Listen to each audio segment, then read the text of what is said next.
Day 11 of Colours of Spring, the Pansy. Wetting the first petal and making sure it's covered with water. And let's go for violet, pinkish violet. I add a bit of blue to that. Then I'm just going to drop the colour, just dab it onto the paper.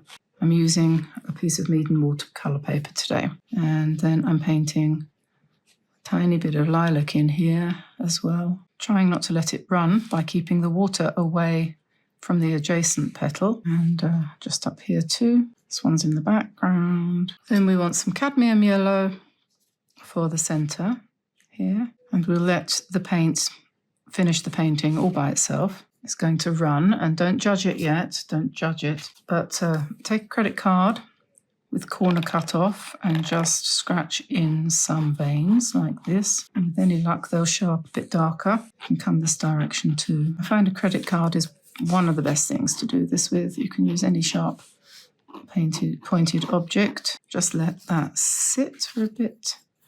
Then I'm going to pick up some sap green, mix it with a little bit of violet just for harmony. Let's paint in the stem and the stem of this bud here, and a little hat, and then one coat of green on these leaves down here. Keep them loose. A little bit more green, a bit darker, a bit more purple. Make it dark still, and then just drop it in. Don't try and tell it what to do. The paint knows what to do. It's like children, you know. They insist they know how to make things better than you because, you know, paint's the same. Okay, now we'll take a little bit of lilac for that bud, just pale.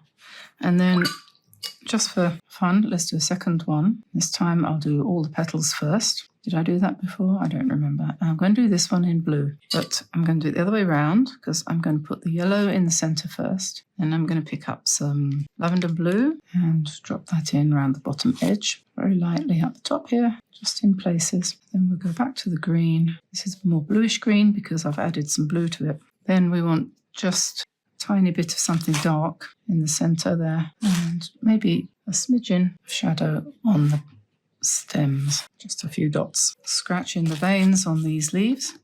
They show up quite nicely, and I think we will darken the yellow a bit here, maybe a bit of quinacridone gold in the centre too. And finally, some green shadow, and we'll let that dry. And there we are, Pansy's Colours of Spring. And if you want to watch another version of painting something like this, take a look at the link below where you can find one that I put up 5 years ago and enjoy that.